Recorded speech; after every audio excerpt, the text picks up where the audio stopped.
and welcome to a new edition of the Macfin Insurance Forum.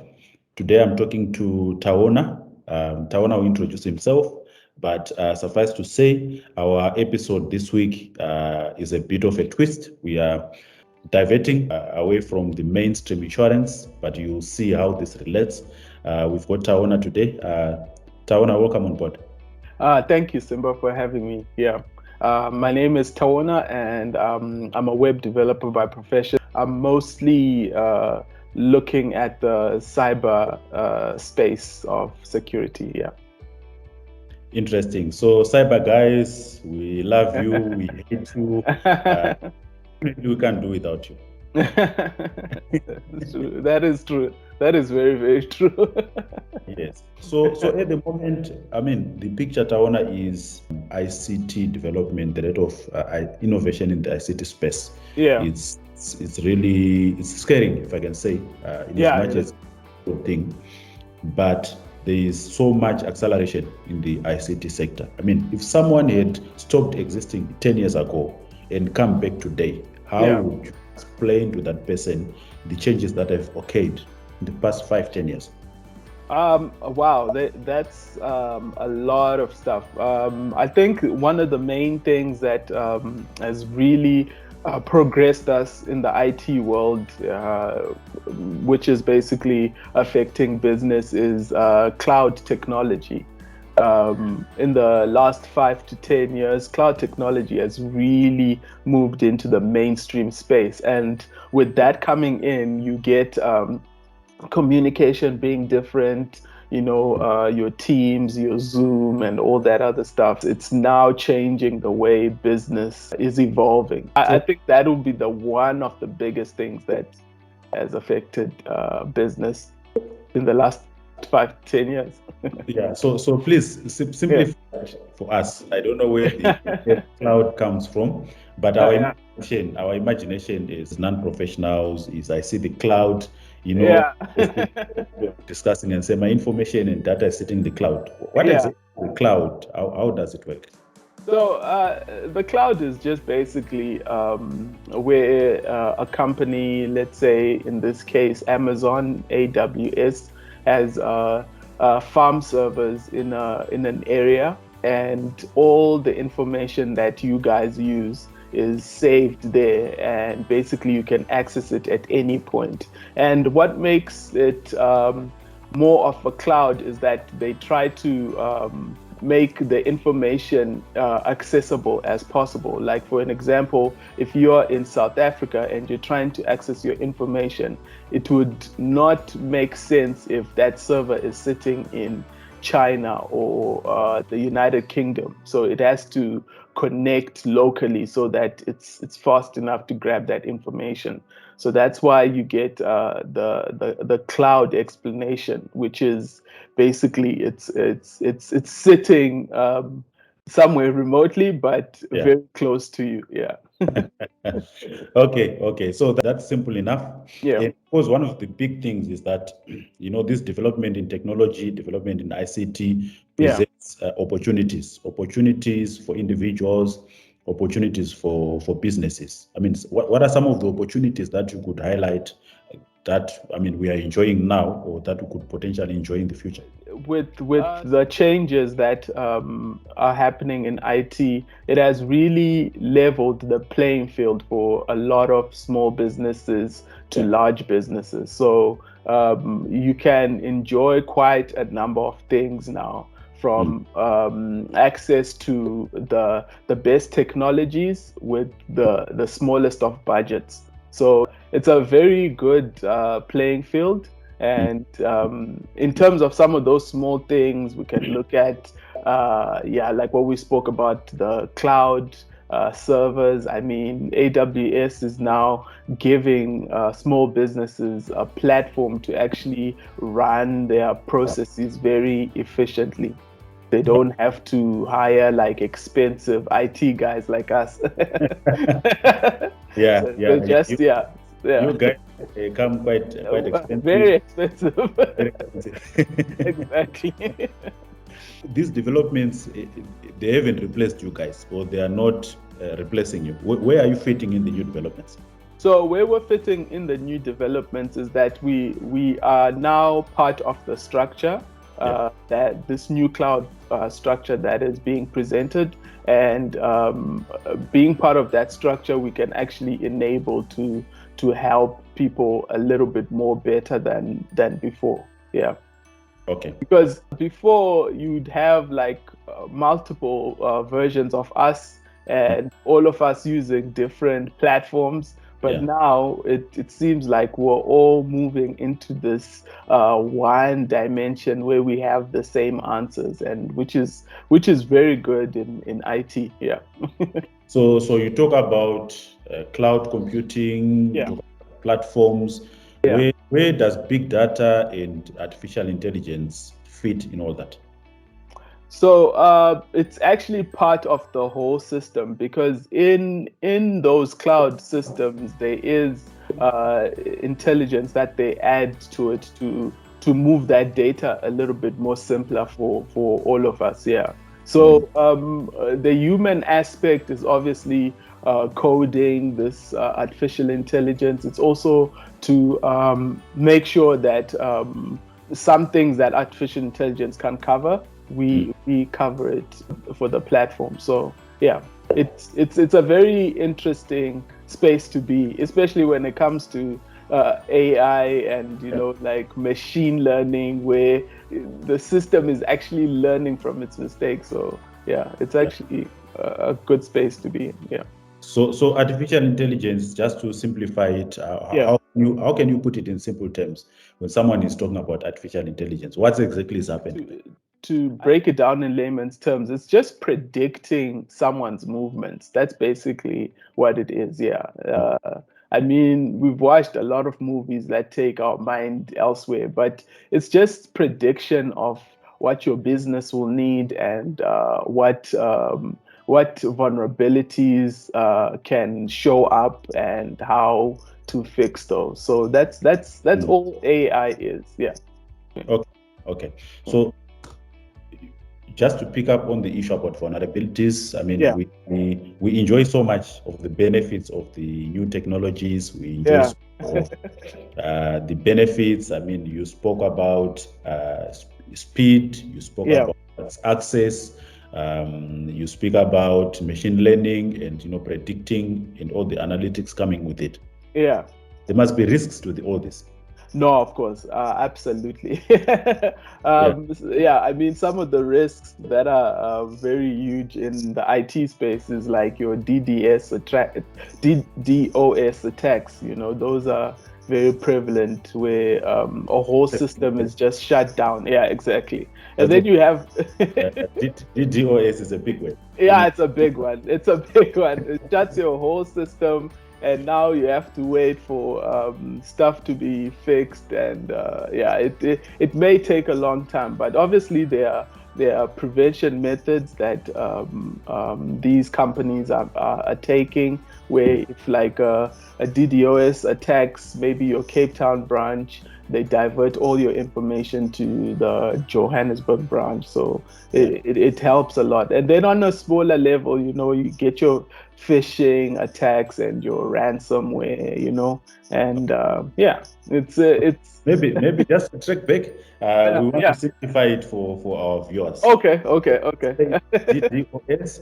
What is DDoS? What transpires? Let's talk about phishing. Let's talk about corporate espionage. Let's talk about ransomware. What exactly will be happening in those incidences? Yeah. Okay. So DDoS is like where it's a method of attack where malicious parties send traffic into to keep it on a smaller scale, maybe your website. Like send a lot of traffic onto your website, and it crashes the whole system because the traffic is too much. When someone says our system is crashed, potentially those are DDoS attacks. On a large scale, obviously, it attacks your server farms, which is pretty bad. But on a small scale, it attacks a website, and that affects like a small part of the server. And normally how you would prevent these is just by probably halting access for the traffic that's coming onto the website, and you can also direct the traffic elsewhere so that it doesn't affect the normal user. Yeah. And then when it comes to phishing, you're looking at like scams where it's social engineering, where people like send you like an email and tell you, hey, I'm from Nedbank. This is your proof of payment. Click here to find out. And then when you click on the button, you're already letting your details go for your email. Those are tough ones, and it's very hard to prevent those because that's mostly human error. So how you prevent them is by teaching people so that they can identify the red flags. Yeah. So yeah. So if I'm sitting, I'm the IT manager or I'm the risk manager, Yeah. can you give me just an idea of the broad array of the risks that I must be concerned with in my entity? Oh, so you're definitely looking at phishing, malware attacks, and ransomware. And basically, as an IT manager, it would be the best to get the whole team to watch videos and acknowledge that what they've watched is something that they understand. Get people involved. If they get a suspicious email, make sure that you are flagging and showing why this is a suspicious email. So it's more about just information for the team to understand. Okay, this is what these are the red flags that we need to stop this kind of type of attacks. Yeah. Okay. And how much of these attacks does your antivirus stop? I mean, from a layman's point of view, yeah. you put an antivirus on a system, it must be secure. Yeah, that is true. That is true. Look, like when it comes to ransomware, right? Antiviruses they help, but they can only help as far as the user who's using it. Because if you cancel an alert that an antivirus is telling you, then it's basically you've regarded that antivirus useless. So yeah, I think antiviruses are very important. I know Microsoft now actually even has its own antivirus in the software. Before you had to get from a third party, but it just shows you how integral that stuff is now. Yeah. Yeah. So definitely, even after you've done all the risk protections and everything, there's still residual risk. Exactly, 100%. Yeah. Now let's take it a bit bigger. Okay. If you are, say, running a banking institution, a financial institution, yes, a government institution, I mean, much of the attacks, are they necessarily linked to the users, or by virtue of them holding quite substantial amounts of data, their servers are attacked directly? Or I don't know how does that happen, but I'm trying to get to a sense of saying the risks facing these large corporations. That's okay. So with big organizations, the attacks are even more frequent because obviously there's a bigger reward than like just a small business. So the ones that we mentioned, the DDoS, the phishing attacks, the ransomware, all of those things also do apply on a large scale, because you might get this being organizations that are actually planning to take these big companies down instead of just an individual who thinks that this will work. So yeah, it's very large scale. I remember last year there was a very well-known bank that you and I know, where the attack was software based. So it was a particular code that was sitting there, and if you even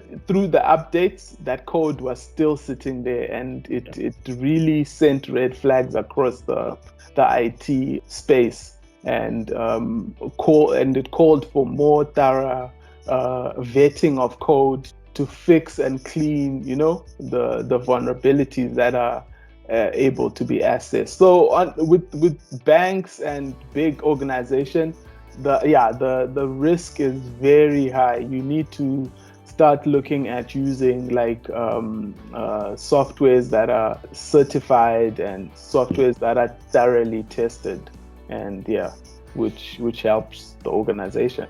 Yeah. So obviously one of the big issues. I mean, we have also had cases where organizations are tagged for access to data and people's information, and sometimes even the information has been published, and so protection of data has become a big issue. What are some of the issues that you would want to highlight there with regards to protection of information? Okay.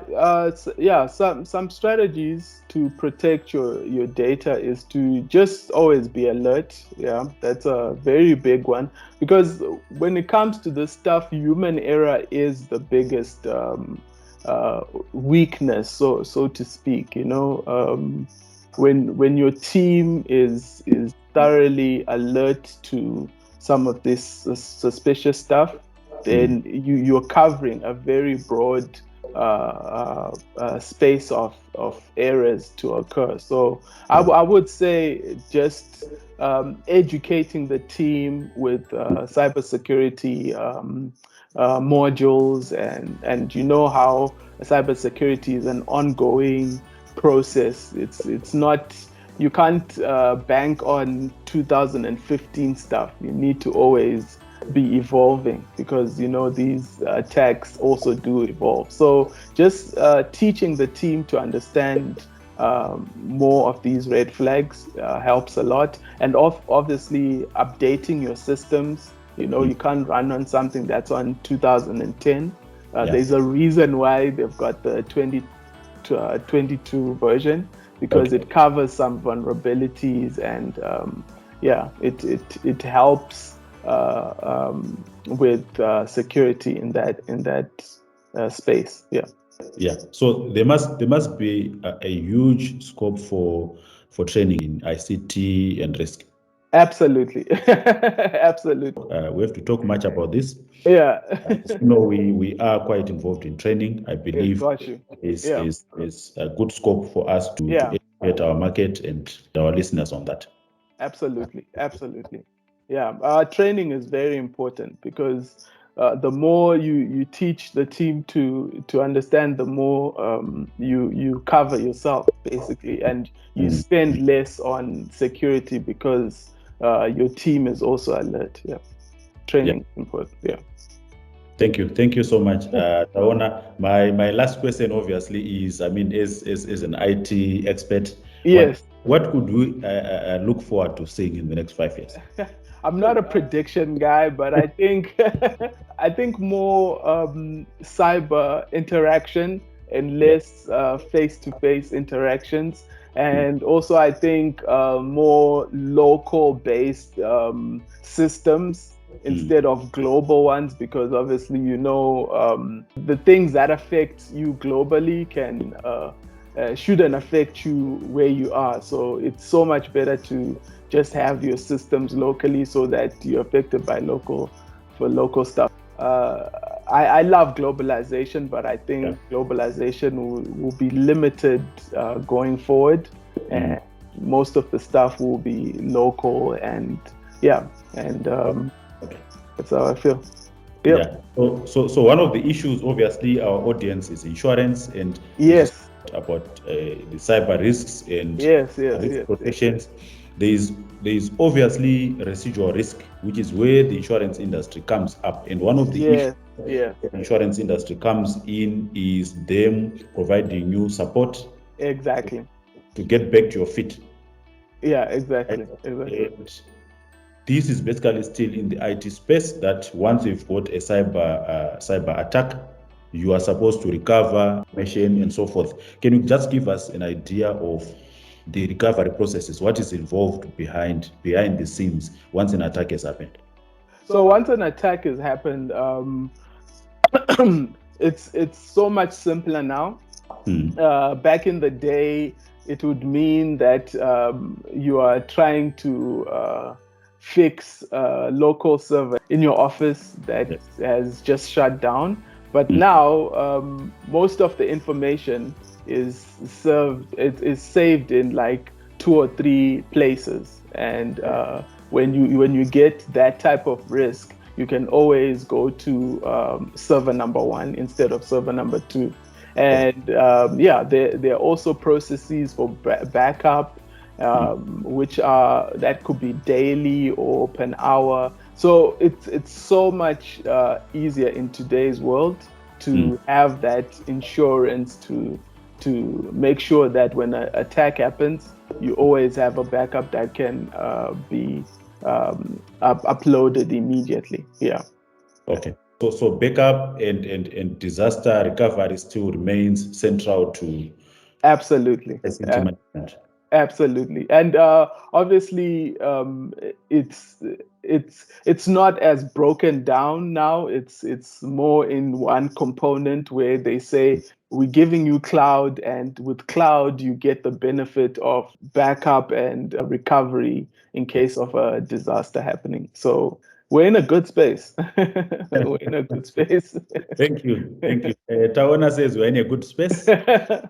Please feel free to talk to Taona. We'll drop his details here on the platform. Sure. I think he's got a lot more to share. Definitely, I hope be in one classroom to share training on cyber. Oh, absolutely. I hope I wasn't too technical. I was trying to limit the conversation as possible, but yeah. Thank you so much. You do follow up questions if they come up, but definitely. Awesome. Thank you so much. We really appreciate your time. Thank you so much, Simba. Thank you. The rate of